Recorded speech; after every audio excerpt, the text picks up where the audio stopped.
Magazine pluriel. Henri Ochocho.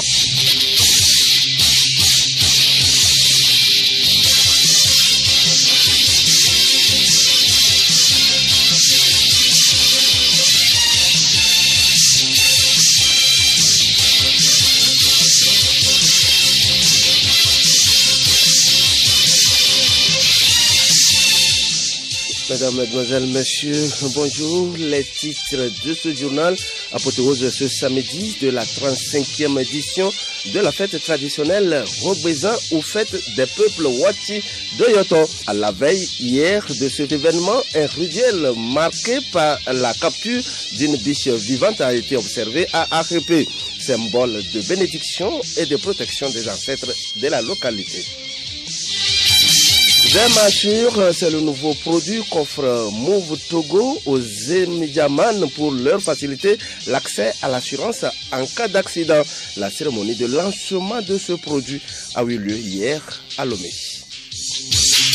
Les hommages se multiplient sur le continent à la mémoire d'Ange Didier Wondi, Didier Arafat, star ivoirienne du coupé décalé, mort dans un accident de circulation le 12 août dernier sur une moto à Abidjan. Des hommages, mais aussi un appel à la prudence envers ceux qui sont particulièrement exposés aux accidents de la circulation. Les droits successoraux des femmes après le décès de leur conjoint, le sujet fait couler beaucoup d'encre et de salive. Pour éclairer les uns et les autres, Radio Lomé reçoit ce samedi Madame Aticho Afi Jacqueline. Elle est présidente de la sous-commission promotion et protection des droits de l'homme à la CNDH. Également dans ce journal, les échos du palais et la revue de presse.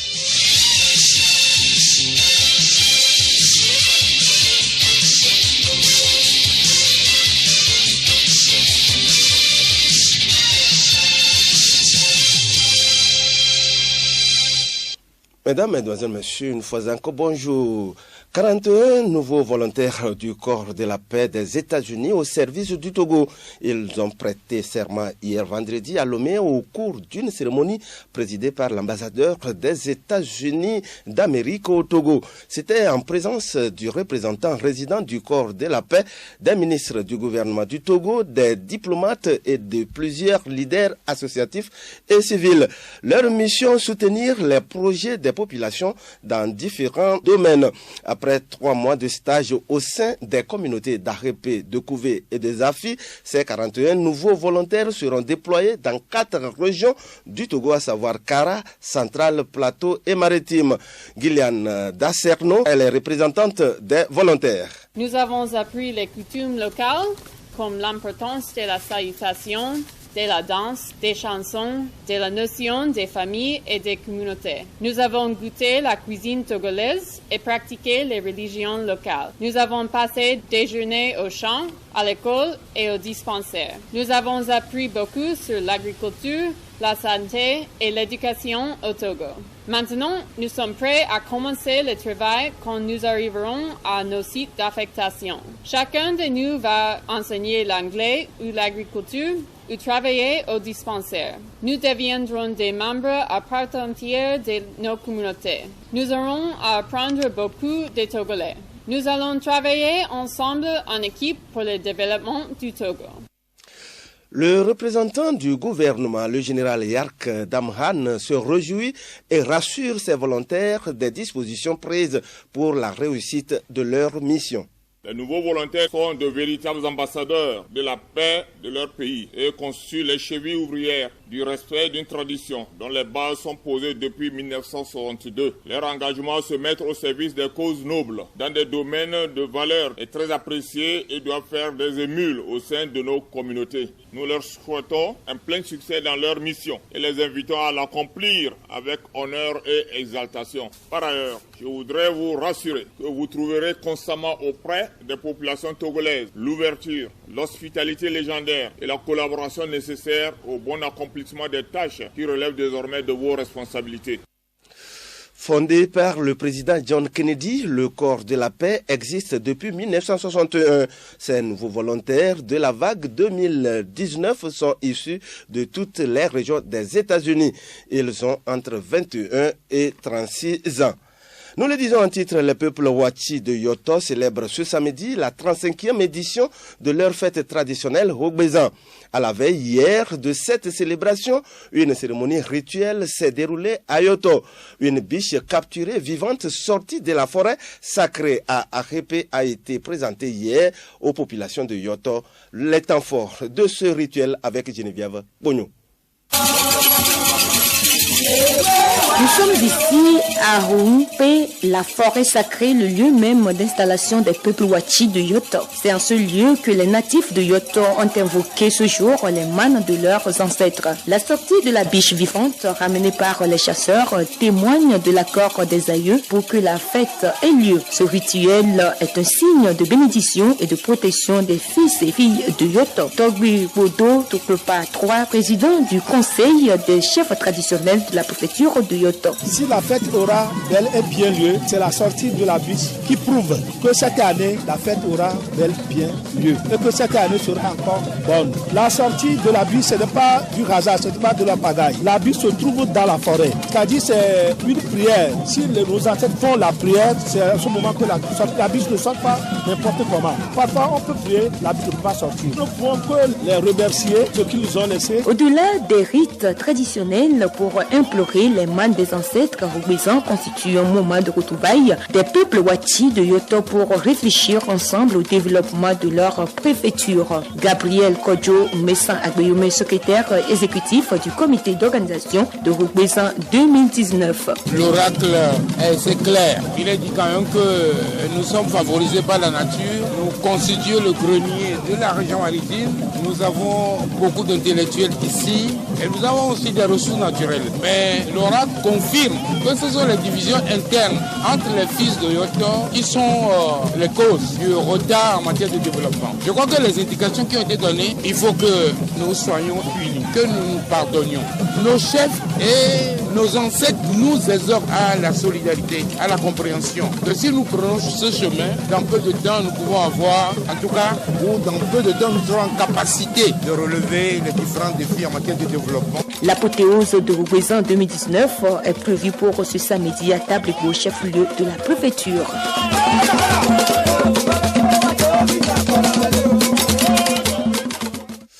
Merci à toi Geneviève Pogno. Toujours en page nationale, le centre Kekeli a clôturé hier vendredi à Lomé l'édition 2019 de vacances utiles. Cette session 11e du genre a porté sur le thème Tous pour la promotion des droits et le bien-être des enfants. Les formateurs du dit centre ont pendant 2 semaines sensibilisé les enfants sur la prévention contre les abus de tout genre et les violences. Minaï Ayao Justin, il est éducateur au centre Kekeli. Nous avons parlé du droit et du devoir des enfants et nous avons parlé de l'exploitation des enfants. Comment est-ce que les enfants sont exploités? Nous avons parlé de la maltraitance. Nous avons parlé également du projet éducatif et comment réussir sa vie scolaire. Nous avons parlé des tenues, comment est-ce que les enfants se comportent à la maison et pourquoi les enfants sont vraiment exposés à l'exploitation et à la maltraitance. Durant les 2 semaines, je pense que nous avons donné l'information nécessaire aux enfants. Comme ça, au cas où il y a abus, on peut tout faire dénoncer. En dehors des sensibilisations, les enfants ont également bénéficié des séances sur le perlage et le bricolage.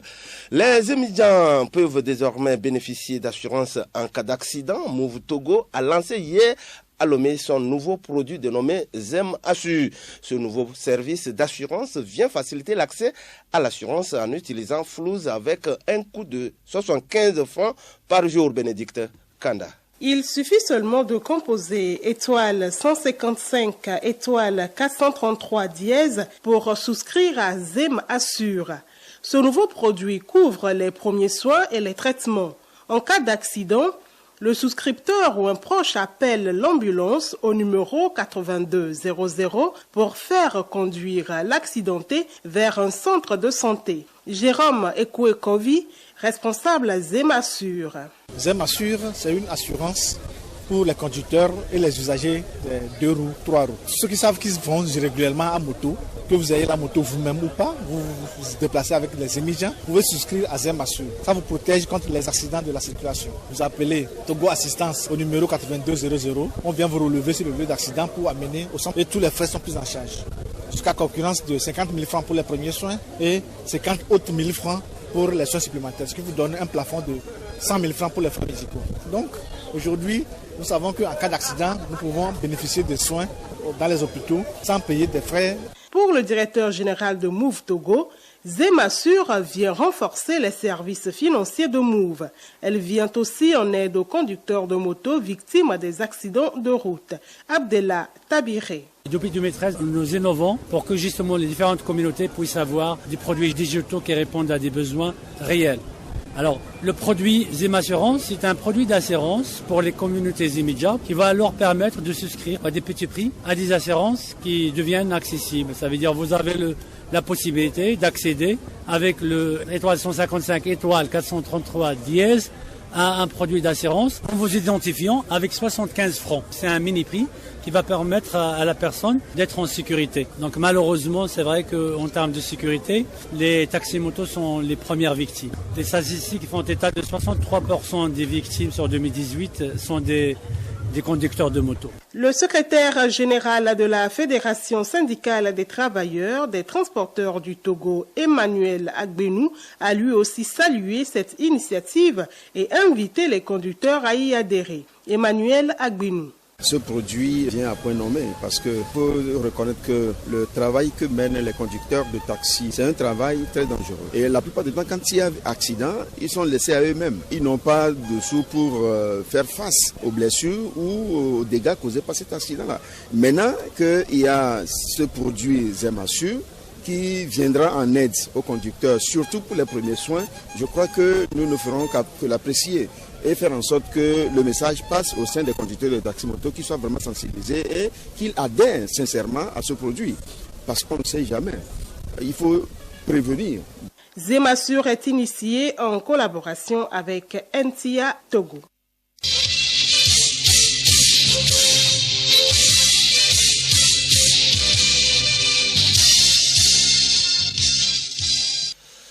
En RDC, la rencontre annoncée initialement jeudi entre le chef de l'État et le Premier ministre censé lui remettre alors la liste définitive des futurs membres de ce gouvernement attendu depuis 7 mois maintenant n'a toujours pas eu lieu.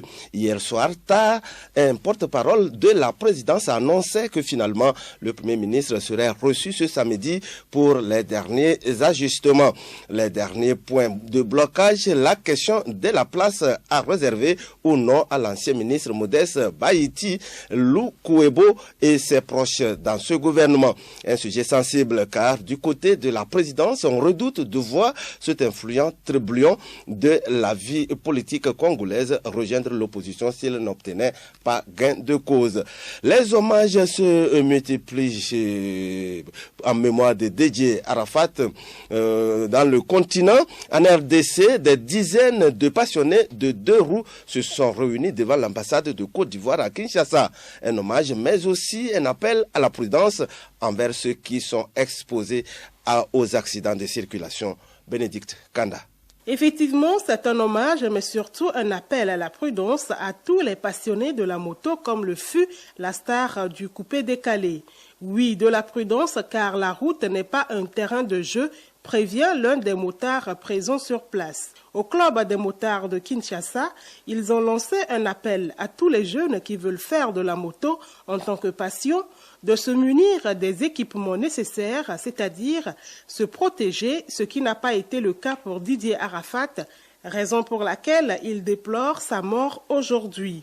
L'émotion reste palpable chez les fans de Didier Arafat à Kinshasa, d'où il tirait d'ailleurs son inspiration. Plusieurs personnalités prévoient d'ailleurs de se rendre à Abidjan pour les derniers hommages. En attendant les obsèques, les Quinois dansent au rythme du coupé décalé de l'illustre disparu. 5 pays africains sont invités au G7 de Biarritz. Il s'agit de l'Égypte, l'Afrique du Sud et le Rwanda, la Troïka de l'Union africaine, de même que le Sénégal et le Burkina Faso qui président respectivement le NEPAD et le G5 Sahel. Le thème général du sommet est la lutte contre les inégalités, sujet qui concerne l'Afrique au premier plan. Mais plusieurs autres thèmes abordés concerneront aussi le continent, à commencer par l'insécurité au Sahel. Tunisie, un des principaux candidats à la présidentielle du 15 septembre prochain, est sous les verrous. Nabil Karoui, l'homme d'affaires et des médias, il dirige une des principales chaînes privées du pays. Nasma TV a été arrêté hier vendredi alors qu'il était en déplacement à l'extérieur de la capitale. Sous le coup d'une procédure depuis 2016, l'homme avait été inculpé au début de l'été pour blanchiment d'argent avec son frère, mais il avait été laissé en liberté, d'où la stupéfaction de ses proches. Ses avocats dénoncent une mascarade et une procédure qui viole à la fois le code de procédure pénale et la constitution tunisienne.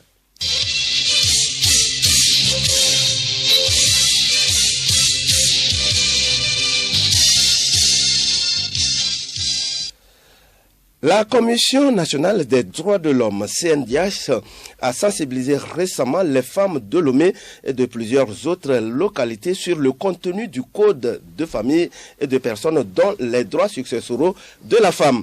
Avec notre invité, nous allons comprendre davantage quels sont ces droits, sont-ils respectés et quel peut être le rôle de la population.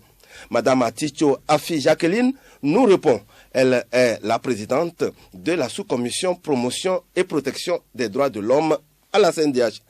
Madame Afi Aticho, merci d'avoir répondu à notre invitation. Merci. Alors, vous êtes actuellement en pleine campagne de sensibilisation des populations togolaises sur les droits de la femme, surtout ceux après le décès de leur conjoint. Pourquoi est-il important de le faire aujourd'hui? Merci. Vous n'êtes pas sans savoir que le 31 juillet dernier, l'Afrique a célébré la journée de la femme africaine. Au Togo, cette célébration a tourné autour du thème le PND et l'autonomisation économique de la femme. Nous avions célébré cette journée ensemble aux côtés du gouvernement. Mais étant une institution spécialisée dans les questions des droits de l'homme, nous avons jugé nécessaire de faire une action particulière à l'égard des femmes. Et compte tenu du fait que la question de spoliation ou de dépossession des veuves de leurs héritages au décès de leur mari devient récurrent dans notre pays, nous avons choisi de plancher sur cette thématique.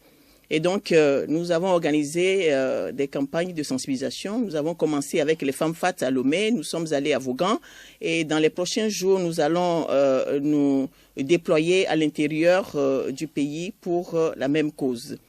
Pourquoi nous avons choisi cette question? Parce que la spoliation des veuves et des orphelins au lendemain du décès de leur conjoint devient une question préoccupante dans notre pays. Et nous sommes dit que cela arrive du fait de la méconnaissance des droits par ces derniers, c'est-à-dire par les veuves et par les orphelins. Et de la méconnaissance non seulement des droits, mais également des formalités et des démarches à suivre pour pouvoir entrer en jouissance de ces droits. Donc, c'est la substance de ces droits et les différentes démarches et formalités à accomplir en vue de jouir de ces droits que nous sommes allés porter à la connaissance des femmes. Fidèles auditeurs, je vous rappelle que Madame Aticho Afi Jacqueline est en direct depuis les studios de Radio Lomé. Madame Aticho, avant d'aller plus loin, est-ce que vous pouvez nous dire qu'est-ce que vous entendez par conjoint survivant? Oui, par conjoint survivant, il faut entendre celui ou celle qui a contracté mariage avec le défunt. Et donc, toute la problématique dont nous allons débattre aujourd'hui ne concerne pas spécifiquement les femmes. On n'attend pas conjoint survivant, soit l'homme ou la femme qui a perdu son conjoint. Alors, si c'est la femme qui a perdu son conjoint, elle est conjointe survivante. Si c'est l'homme qui a perdu sa femme, il est conjoint survivant. Et les droits sont les mêmes que ce soit pour la femme que pour l'homme. Alors, est-ce qu'on peut connaître ces droits? Oui. Le code qui régit ces questions-là est le code des personnes et de la famille. Et dans ce code-là, il est dit que lorsque vous perdez votre conjoint, si vous avez des enfants, le quart du patrimoine laissé par votre conjoint vous revient. Si vous n'avez pas d'enfants, mais votre conjoint a laissé ses parents, c'est-à-dire vous avez votre beau-père et votre belle-mère qui sont encore en vie, ou bien l'un d'entre eux est en vie, mais votre mari n'avait pas d'enfants avant de mourir, le patrimoine qu'il a laissé, vous partagez ça en deux avec vos beaux-parents, c'est-à-dire le père et la mère du défunt. Mais maintenant, lorsque votre mari, vous n'avez pas d'enfant avec lui, mais ses pères et mères, c'est-à-dire vos beaux-parents sont déjà décédés avant le décès de votre mari, ça veut dire que tout le patrimoine de votre mari vous revient. Ça, c'est vice-versa. Oui. Ah, d'accord. C'est vice-versa. Alors, Madame Tissot, dites-nous, quel est le délai à respecter pour les formalités à accomplir à la caisse? Oui. Avant d'en venir au délai, je voudrais dire que ce dont nous avons parlé, ce sont les biens que le mari a laissés. Mais en dehors des biens, il faut distinguer, suivant que votre mari, par exemple, était salarié ou bien était fonctionnaire. Si il travaillait, il est fonctionnaire et affilié à la caisse des retraites, la veuve, nous sommes là pour parler aujourd'hui des veuves, mais les gens doivent entendre que c'est des deux côtés. Ça peut être l'homme ou la femme. Si vous avez un conjoint qui travaillait de son vivant, fonctionnaire, il y a d'autres droits que vous devez réclamer aussi à la caisse des retraites. Et là également, il faut distinguer selon que votre mari était en activité avant de mourir ou bien il est déjà parti à la retraite avant de mourir. Si votre mari est en activité avant de mourir, vous avez droit, la veuve a droit au secours après décès. Au secours après décès. Et en dehors de ça, elle a droit à la pension de veuve qu'elle doit réclamer. Donc, maintenant, si le mari travaillait à la caisse de sécurité nationale, là-bas, il n'y a pas de secours après décès, mais la femme a droit à la pension de veuve qui représente la pension de veuve, c'est 50% de la pension qui aurait été due à votre mari de son vivant. C'est 50%. Je vais enchaîner en même temps avec le quota qui est donné aux orphelins. Maintenant, si il y a des enfants, les 50% restants de la pension sont versés aux enfants. De même, lorsqu'il y a des enfants, nous avons déjà dit que un quart va au conjoint survivant. Ça veut dire que les 3 quarts restants reviennent aux enfants. Donc, c'est à peu près cela. Maintenant, les délais. Lorsque vous perdez votre conjoint, pour obtenir la pension de veuve, vous devez faire les formalités dans un délai de 5 ans au niveau de la caisse des retraites. Pour obtenir la pension, le secours après décès, vous avez 15 mois pour réclamer ça. Et donc, maintenant, si vous perdez votre mari en activité, mais il n'a pas fait 15 ans de service avant de mourir, vous n'avez pas droit à la pension de veuve. Il sera calculé un remboursement sur les retenues qui avaient été faites sur le salaire de votre mari. Il sera calculé un remboursement qui vous seront versés. Et donc, et dans ce cas, l'État accompagne quand même, la caisse accompagne, il est versé sur 3 ans une somme de 100 000 francs que nous appelons secours temporaire au profit de la veuve et des orphelins. Jusqu'à 3 ans. Mais à l'expiration des 3 ans, vous n'aurez plus droit à rien. Alors, Madame Aticho, dès lors que le mari n'est ni fonctionnaire, n'a pas laissé d'argent, mais il a un bâtiment avec 2 femmes et des enfants, comment le partage peut être fait? Oui, si le mari n'a pas laissé, il n'est pas fonctionnaire, hein, c'est un privé, carrément. Mais le patrimoine, son patrimoine, c'est sa maison. Voilà. C'est les terrains qu'il a achetés. C'est les terrains qu'il a achetés. Et dans ce cas, toujours, la femme a droit à un quart. Maintenant, il faut voir si elle est seule. Le quart dont nous parlons là, il faut que la femme soit seule. Hein. Voilà. Si la femme n'est pas seule, si nous sommes dans un régime de polygamie, ça veut dire que c'est le quart là, que si c'est 2 femmes, c'est le quart là qu'elles vont se partager entre elles. Si elles sont 5, c'est le quart là qu'elles vont se partager entre elles. Donc c'est ça. Maintenant, s'il y a des enfants et des femmes ou bien une femme, si les biens, immeubles peuvent être partagés de façon égale pour tout le monde, là on partage. Mais si les biens ne peuvent pas être partagés, on serait obligé de les liquider, c'est-à-dire de les vendre et maintenant de partager le produit entre les différents héritiers. Merci, Madame Aticho Afi Jacqueline. Revenons sur une question, celle qui concerne le délai à respecter pour les formalités à accomplir à la caisse notamment. Oui, je l'ai déjà dit, pour la pension de veuve, il faut 5 ans. Il faut 5 ans. Il faut faire les formalités dans 5 ans. Si après 5 ans, si vous venez réclamer, vous êtes forclos. Ah, d'accord. Là, vous allez perdre vos droits. Ah, bon. Donc, pour la pension de veuve, 5 ans. Pour le secours après décès et le secours temporaire, c'est 15 mois. Et maintenant, pour le remboursement, lorsque le mari n'a pas fait 15 ans avant de mourir, lorsqu'il faut demander le remboursement des ses retenus au titre de la pension, il faut faire ces formalités-là dans 18 mois. Je voudrais préciser sur ce point-là qu'au niveau de la Caisse de sécurité nationale, eux, ils ont supprimé ces délais de prescription. Donc, vous avez tout le temps pour faire vos formalités, sauf que c'est à partir du jour où vous faites votre formalité pour entrer en jouissance, c'est 1 mois du jour où vous commencez ces formalités-là, c'est à partir de ce moment-là. Il ne vous sera pas reversé la période antérieure sur laquelle vous n'avez pas fait les démarches. Donc, c'est à peu près ça.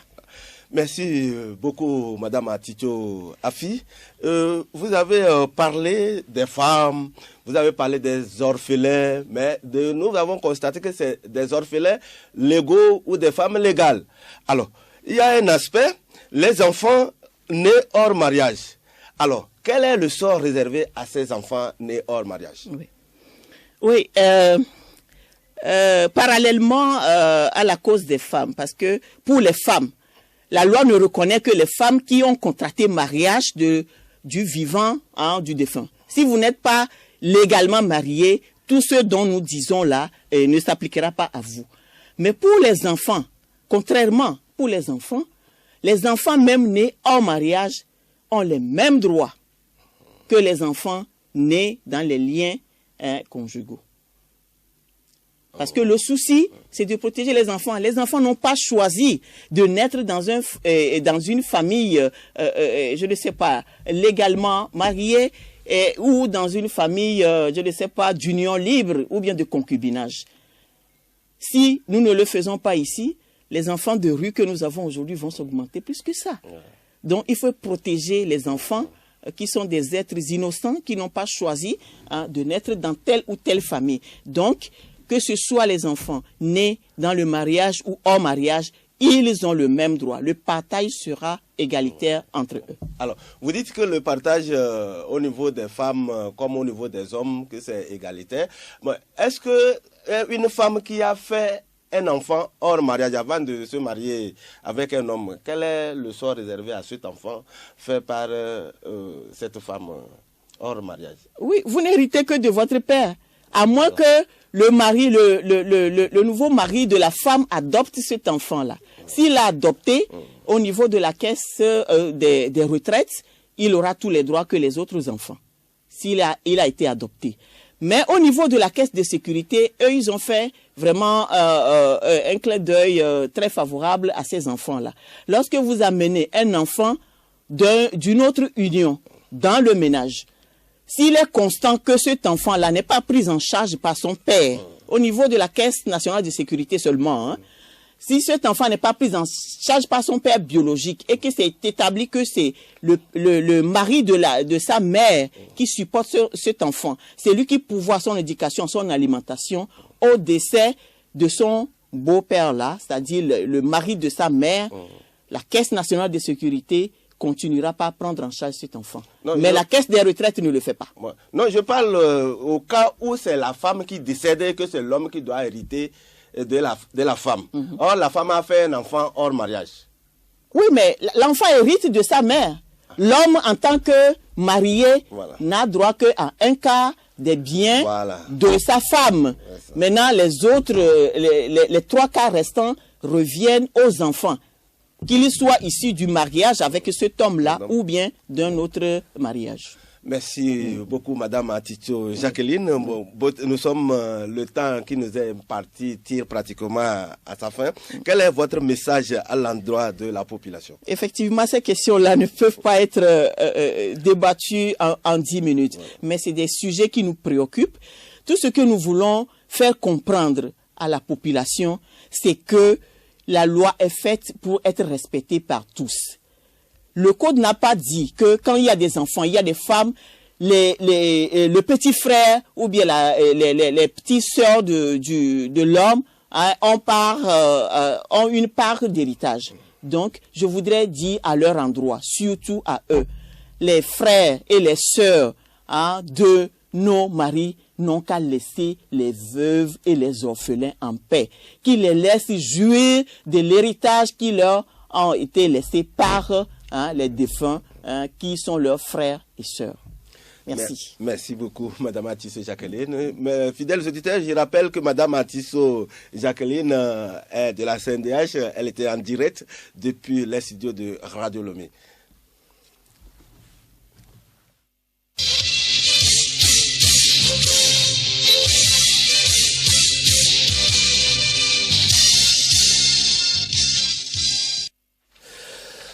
Écho du Palais, 10 ans de réclusion criminelle, c'est la peine requise contre le sieur Kokou, accusé de pédophilie. Retour sur les faits, c'est avec Hélène Assabi. Âgé de 58 ans, le sieur Kokou, résidant au quartier Noukafou, a été accusé de pédophilie sur une jeune fille de 12 ans. Les faits remontent à 2010 où le sieur Kokou, une fois dans la maison de ses voisins où on vend du vin de palme, en a pris jusqu'à un état d'ébriété. C'est dans cet état d'ivresse qu'il a conduit la jeune Odette jusqu'aux toilettes où il a forcé à coucher avec lui tout en l'empêchant de crier. Après que le violeur s'est défoulé sur elle, la victime racontera sa mésaventure à ses parents qui porteront plainte ensuite. Accusé d'abus sur mineur, le sieur Kokou a reconnu les faits. Mais une fois devant le juge d'instruction, Kokou niera son acte. Selon lui, c'est Odette qui l'aurait traîné ce jour-là dans son état d'ivresse jusqu'aux toilettes. Une autre raison évoquée par l'accusé est que sa victime lui faisait des avances et à voir sa corpulence, il se croyait devant une grande fille et non une gamine de 12 ans. Des arguments qui n'ont pas du tout convaincu les juges, car la mineure Odette est protégée par la loi. Et c'est ainsi que le sieur Kokou a été condamné à 10 ans d'emprisonnement, dont 4 ans avec sursis. Ayant passé 6 ans à la prison civile, il a finalement recouvré la liberté. À samedi prochain. Merci Hélène Assabi. Dernier virage de ce journal, 2 principaux sujets ont retenu l'attention de la plupart des journaux cette semaine. Il s'agit d'un retour sur les manifestations du 19 août 2017 et ensuite la proclamation par la CENI des résultats provisoires des élections locales potentielles dans 5 communes le 15 août dernier. Revue de presse, une production de Léontine Atogima. UNIR obtient 42 sièges sur les 63 pouvoirs et Kriwara les vainqueurs. Le journal La Libération précise que la victoire écrasante de l'Union pour la République à ces élections est le fruit d'une campagne offensive menée par les cadres UNIR des 5 communes. Pour le quotidien privé Togo Matin, le parti présidentiel ne fait que confirmer sa suprématie avec cette victoire écrasante. Chronique de la semaine renchérie, UNIR surclasse ses concurrents en remportant les 42 sièges sur les 63. Ces résultats provisoires ne modifient en rien la donne politique au plan local, remarque le bi-hebdomadaire Le Libéral, qui rappelle que les résultats définitifs des élections locales publiées par la Cour suprême ont donné au parti au pouvoir UNIR 878 sièges. On retiendra donc de ces élections municipales, les premières après 32 ans, que le parti Union pour la République est le grand gagnant avec plus de 900 sièges sur les 1527 mises en jeu, note Togo Matin. Une page de l'histoire politique du pays tourne avec la fin du règne des délégations spéciales, écrit Le Libéral. Le parti présidentiel vainqueur de ces dernières élections, notamment les législatives et les locales, a fait objet d'un grand mouvement de contestation le 19 août 2017. 2 ans après, que faut-il retenir? Ouattara les vainqueurs répond en indiquant que le Parti national panafricain avait mis en ébullition tout le pays à travers des marches violentes de nature à déstabiliser le pays et contraindre le chef de l'État à lâcher le pouvoir, ce qui n'a pas été le cas. Au contraire, poursuit le journal, cette tentative de renversement du pouvoir par la rue a plutôt amené UNIR à se restructurer en organisant son premier congrès depuis sa création en avril 2012. Il y a 2 ans, le trône de Fort Gnassingbé fut fortement secoué, entraînant une médiation sous-régionale, ajoute la dépêche. Selon cette parution, 2 ans après cette révolution à la Tikpi à Tchadam, la crise togolaise reste entière. Qui, pour porter de nouveau la contestation, se demande la dépêche. Difficile à dire, car le PNP peine à redécoller, rétorque Ouattara les vainqueurs. La parution va plus loin et relève que plusieurs sympathisants de l'opposition ne veulent plus entendre parler de ce parti qui a causé des pertes en vies humaines sans atteindre l'objectif visé.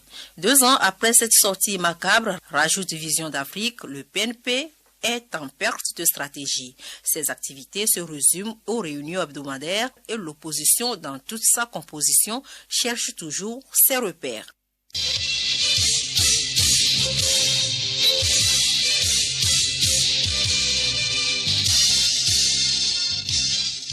Pluriel, le magazine hebdomadaire de Radio Lomé.